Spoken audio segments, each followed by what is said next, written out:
सुधाकर बडगुजर हे अखेर भाजपातच जाणार आहेत। त्यांच्या भाजपा प्रवेशाचा मुहूर्त ठरलेला आहे आणि या निमित्तानं भारतीय जनता पार्टीनं सुधाकर बडगुजर यांना पक्ष प्रवेश देण्याचं ठरवलंय।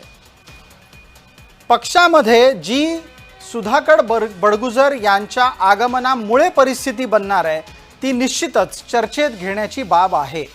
जय महाराष्ट्र वृत्तवाहिनीने याबाबत सर्वात प्रथम संकेत दिले होते की सगळं काही नाशिक भाजपामध्ये ऑल वेल नाही। महाराष्ट्रातली परिस्थिती वेगळी आहे आणि महाराष्ट्रापेक्षा नाशिक भाजपातली स्थिती वेगळी आहे। आत्ताच्या घडीला सुधाकर बडगुजर यांच्या नाशिक मधल्या भारतीय जनता पार्टीच्या प्रवेशातनी तिथे अंतर्गत कुरबुरी यापूर्वीच उघड झाल्या आहेत।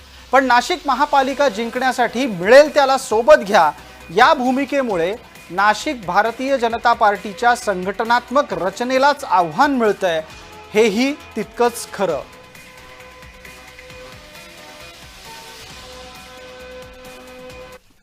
बडगुजर यांना भारतीय जनता पक्षात प्रवेश दिल्यास पश्चिम प्रभागात भाजपचा आधीच असलेला प्रभाव अधिक वाढेल आणि त्यामुळे कदाचित ते शिवसेना उद्धव बाळासाहेब ठाकरे पक्ष आणि राष्ट्रवादी काँग्रेस पक्ष या दोघांनाही फटका बसणार हे निश्चित आहे।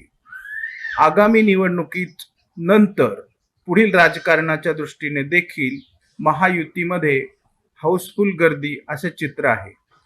महापालिका निवडणुकांमध्ये मतदार हे व्यक्ती बघून मतदान करत असतात, त्या दृष्टीने भाजपने ही खेळी खेळली आहे।